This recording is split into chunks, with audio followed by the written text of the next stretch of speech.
So recently, I made a video analysis on Better Call Saul.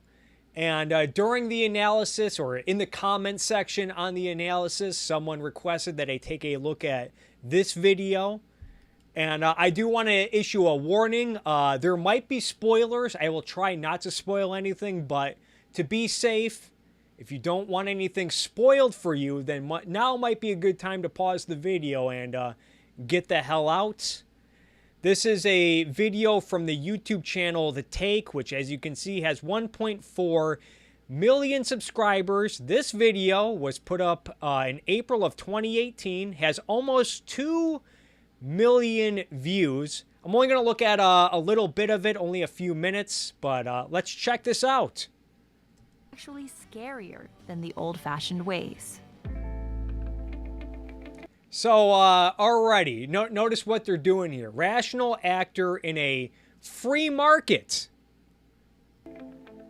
Well, who's a rational actor in a free market in the Breaking Bad universe? Is it Gretchen Schwartz? Is it Howard Hamlin?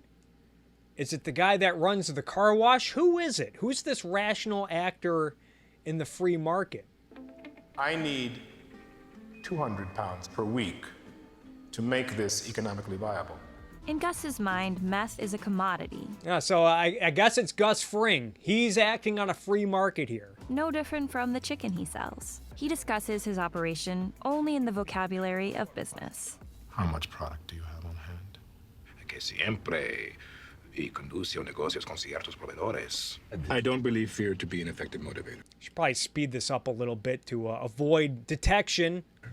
I want investment. Professor David Pearson examines the connection between Gus's business tactics and neoliberalism. Oh yeah, Gus's tactics. It's a result of neoliberalism, guys. Neoliberalism Neoliberal bootlickers. prioritizes a free market.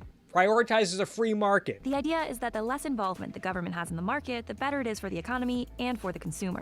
The less the government is involved in the economy, the better it is for the economy. Let me hear that again. The idea is that the less involvement the government has in the market, the better it is for the economy and for the consumer. Yeah, less involved it is in the market, better it is for the economy and the consumer, which, yeah, that's largely true. Pearson points out that for neoliberals, crime is an inevitable part of society, and it can even be a totally rational choice. It can be totally rational to be a criminal. In neoliberal thought, a criminal is, quote, a rational economic actor who contemplates and calculates the risks of his actions. And who embodies this type of the rational criminal, if not Gus, who's Yeah, so Gus Fring, the drug lord, one of the high-ranking cartel members. Should we ask, is Gus Fring operating on a free market in Breaking Bad? Yeah, to the no, yeah, to the no, to the no. In Gus's case, the government, contrary to what this video might imply, the government is heavily involved in making Gus's products, the products he makes and sells, like meth, crystal meth, cocaine, and other drugs. The government is heavily involved in making these drugs illegal. So this narrative, I think, has it backwards. And I don't think this is the point of Breaking Bad or Better Call Saul, but if anything, the show does demonstrate the consequences of the government banning stuff like crystal meth and cocaine and crack. It shows what happens when the government eliminates the free market in things like drugs. And it ends up driving production and distribution underground. And let's use alcohol as an example, because I know even a lot of free market types, they get squeamish whenever I suggest that we end the war on drugs, and that is not the point of this video. But I think even you guys agree. You guys like capitalism, but you stop short at drugs like crystal meth. But I think even you guys can agree that someone like Gus, he's not operating on a free market because the government eliminated that part of the market. And if we look at a product like alcohol, with the Prohibition era, we actually have a concrete example of when the government did to alcohol what the government now does to cocaine and crystal meth, as demonstrated in Breaking Bad. But if I want to sell alcohol at a profit, all I have to do is open a store. I can open a liquor store. I can open a wine shop. I can open a bar. I can open a microbrewery, maybe a restaurant that serves alcohol. I can look up distributors in the phone book or on the internet or in a trade magazine. If someone hijacks one of my shipping trucks, distribution trucks that's distributing alcohol or wine or spirits, I can call the police. I can notify the authorities without telling on myself. There's a lot more transparency in the product that I am selling. It's being made safe in factories and laboratories and distilleries that are operating out in the open. But what happened during Prohibition when the government eliminated the free market in alcohol? You couldn't open a distillery or a brewery or a liquor store or a bar. If you did, government would come and shut you down. But there was still a demand for alcohol, so people ended up turning to the mafia. People ended up turning to organized crime syndicates, turning to gangsters. You know, people who specialize in stuff like crime and criminal activity. As a consequence, booze was often trafficked through the Canadian border. Booze was also made in bathtubs throughout America. Often it was a lot more toxic than it was when it was legal because there was no transparency. As a consequence, gangs and organized crime syndicates would come to blows over territories and rivalries and whatnot. Gangs were becoming richer and more powerful. And this is what we see happen in a show like Breaking Bad. So again, even if you don't agree that we should end the war on drugs, I think we can at least agree that Gus Fring and the cartel are clearly not operating on a free market. And because of that, people like Gus Fring, they have to use force in order to compete. They have to use force. They have to do horrible things in order to maintain their business that is not operating on the free market. And I think, as we'll see, what this video is doing is that they are using Breaking Bad to say that, one, Gus Fring and the cartel are a result of free markets or neoliberalism, which is just incredibly stupid. And because of that, two, what this video is trying to say is that corporate executives today, they're not really any different than a monster like Gus Fring. You know, Gus Fring, Jeff Bezos, Al Capone, McDonald's, oil companies, Pablo Escobar. What's really the difference? They're all the same. Every action is dictated not by emotion, but by opportunity. Furthermore, Pearson points out that methamphetamine is just one drug among a class of performance enhancers that they're just performance enhancers. Have, quote, become both the fuel and the product for the neoliberal fetish for productivity. Yeah, if you want to be productive, you want to do meth, folks. Most products in this class are legal, like caffeine, energy drinks, steroids, Viagra, and prescribed Adderall, which, by the way, is very... Yeah, guys, coffee, Red Bull, Monster energy drinks, and crystal meth, all the same. Close to meth chemically. Same with Adderall. But, you know, they're chemically close. Couldn't you say the same thing about a bottle of Aquafina and a bottle of piss? Basically the same. Looking at this list, it's clear that meth is hardly the only product that's highly profitable and desired while also being harmful to consumers. And if you think about it, how different is a typical large company from Gus's drug empire? Yeah, guys, how different are modern day corporations than Gus Fring's drug operation? In terms of the collateral damage. You guys hearing this?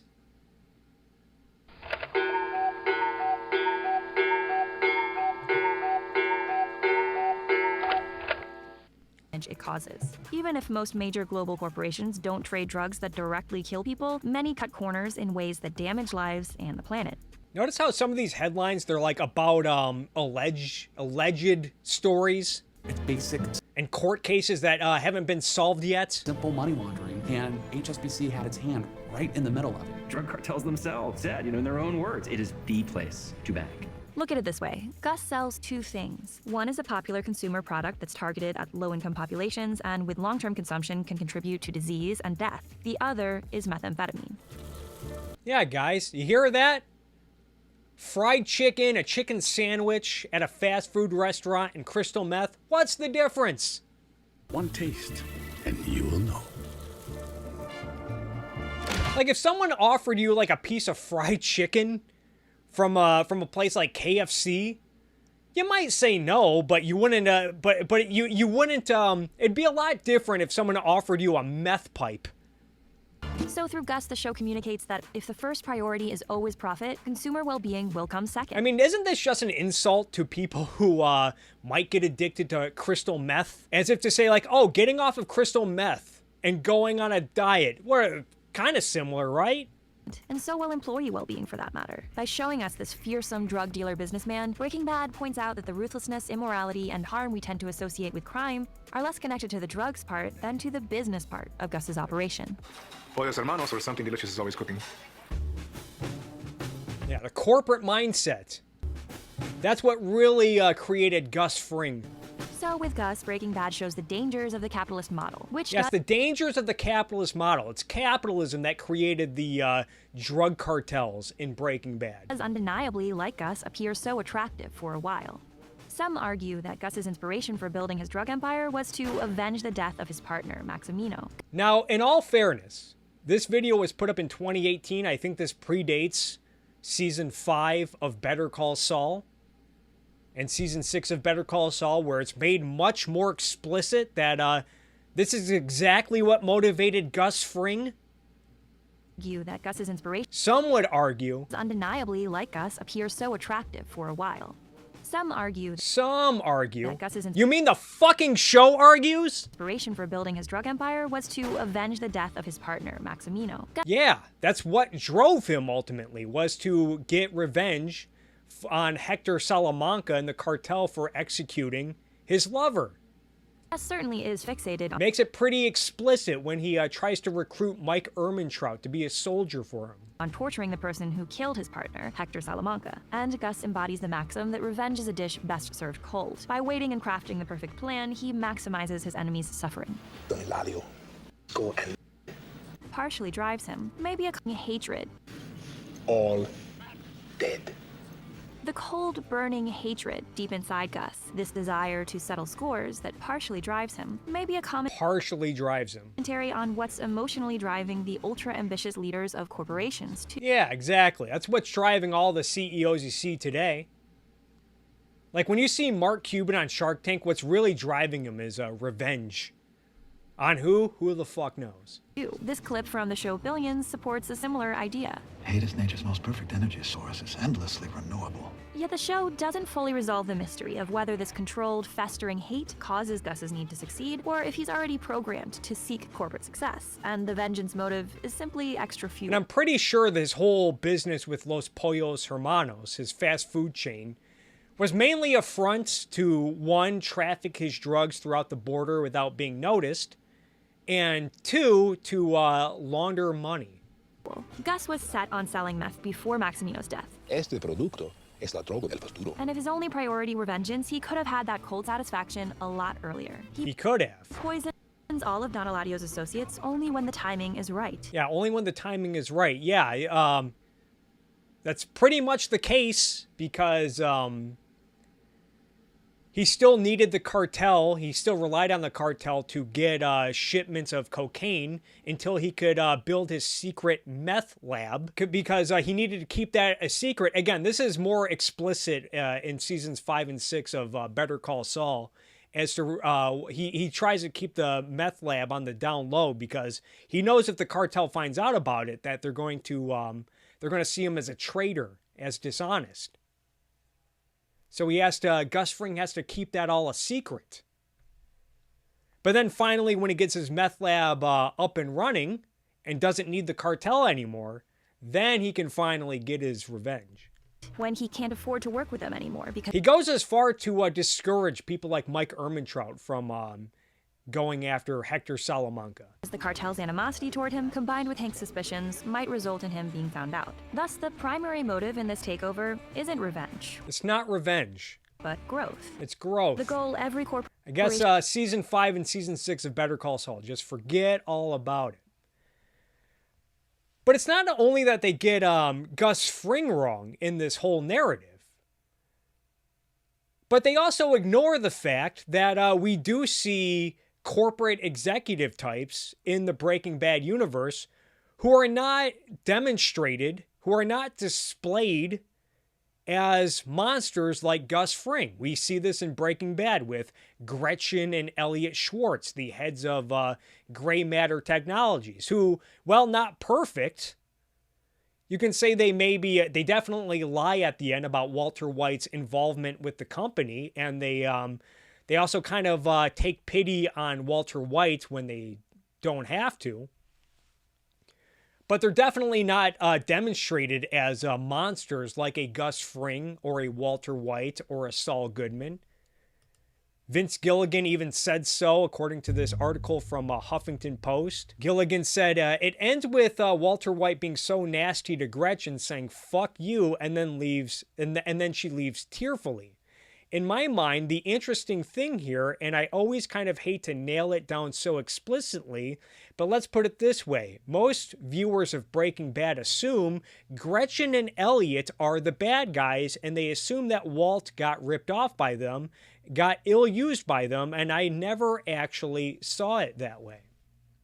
And then we see this more in Better Call Saul with HHM. I think it's fair to say that people like Howard Hamlin, they were definitely not the bad guys, nowhere near the monsters of someone like a Saul Goodman or a Mike Ehrmantraut or a Gus Fring. So yeah, I guess that's all I have to say about this video. I think they get the whole narrative wrong, their whole framing is wrong, and I think they clearly missed the point of shows like Breaking Bad and Better Call Saul.